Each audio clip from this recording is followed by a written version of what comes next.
Ah yes, the sound of my childhood, and my parents yelling that it's 2 a.m. Back in the year 2000, Sony released a console that would go on to sell over 155 million units and become the best selling console of all time, and somehow also become the world's most popular DVD player. Today, we're talking about the legendary Sony PlayStation 2. A console that defined an entire generation of gaming and also destroyed my sleep schedule. Also, this sound? Absolute childhood. When the PlayStation 2 launched in 2000, the hype was insane. Stores sold out instantly, people were camping outside for hours, and some consoles were even being resold for ridiculous prices. You know how chaotic it was trying to buy a Sony PlayStation 5 when it first launched? Yeah, imagine that, but in the year 2000. No online orders, no stock alerts, just vibes. And standing outside a store at 4 a.m. And somehow, people survived without doom scrolling on their phones the entire time. In 2000, getting a PS2 was harder than getting concert tickets today. One of the biggest reasons the PS2 exploded in popularity was because it wasn't just a gaming console, it was also a DVD player. At the time, DVD players were still expensive, but the PlayStation 2 was often cheaper than a standalone DVD player, so a lot of families bought a PS2 not even for gaming, they bought it for movies.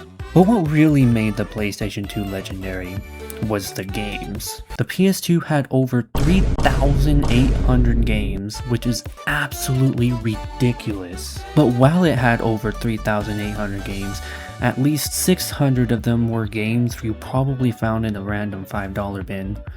You'd buy one and it would either be amazing or the worst thing you've ever played. Every friend group had that one person who somehow owned like 50 PS2 games, and you had no idea how. You just assumed their parents owned a GameStop. PS2 loading screens were long enough to make a snack. Sometimes you'd leave the room and come back like, wait, did the game finish loading or did it crash? Some of the most iconic games ever made came from this console. Grand Theft Auto San Andreas, Metal Gear Solid 2 Sons of Liberty, Shadow of the Colossus, Kingdom Hearts, God of War. Half of the players were experiencing emotional storytelling masterpieces. Meanwhile, the other half were seeing how many police helicopters they could spawn in San Andreas. Back then, cheat codes were a huge part of gaming, and remembering the cheat code for Grand Theft Auto San Andreas felt like memorizing the launch codes for a nuclear missile. What's that cheat code again? Oh wait. Back then, games came with these things called manuals. You know, those little books that explain the game. For example, Ratchet & Clank Going Commando had a manual right here inside the case. Or Mario Kart Wii also had a manual on the inside. Now they're basically extinct.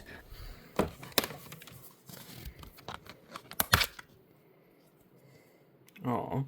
Kids these days will never know the excitement of reading a manual in the car ride home. If you owned a PS2, you probably remember the startup screen.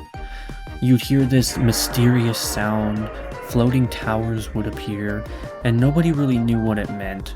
But those towers actually represented the save data on your memory card.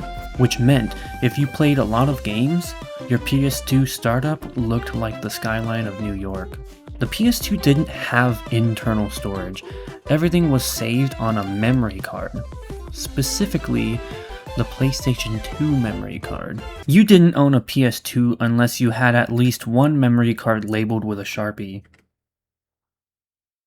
Well, I guess I don't own a PS2, and these things had 8 megabytes of storage. 8 megabytes. That's about the size of a modern screenshot. And when the PS2 memory card was full, it was one of the most stressful moments of childhood. You'd sit there staring at your save files like, alright, which one of you are getting deleted today? And if your friend accidentally deleted your save file, That was basically a declaration of war. And by the way, those wondering why this memory card says 128 megabytes, this is a third-party card. I don't have an official one. The DualShock 2 controller was built like a tank. You could drop it, throw it, step on it, and it would still work perfectly. Meanwhile, modern controllers drift if you breathe near them. Yeah, I'm talking about you. The DualShock 2 was the first controller to be the main controller for a PlayStation console to have analog sticks.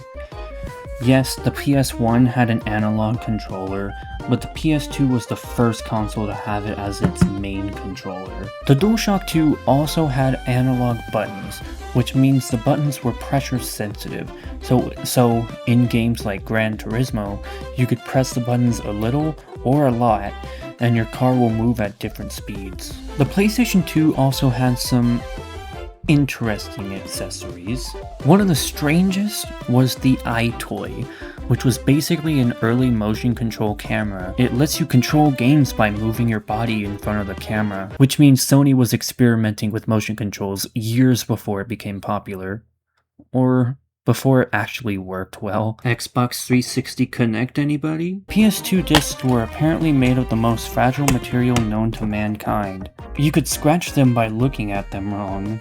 Half of us had that one game that looked like it survived a car crash, but somehow still worked. Sometimes the PS2 wouldn't read discs until you positioned it in a very specific way, which means half of us accidentally discovered console feng shui. Every PlayStation 2 player remembers at least one of these moments. Blowing dust off discs like it fixed everything, the console refusing to read a scratched disc, tilting the PS2 sideways hoping it would magically work. Here's a repair guide for anyone suffering from these issues.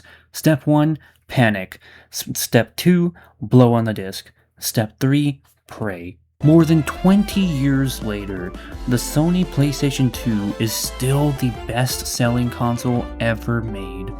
It had an incredible library of games, tons of variety, and it doubled as a family DVD player. For a lot of people, this console wasn't just a gaming system.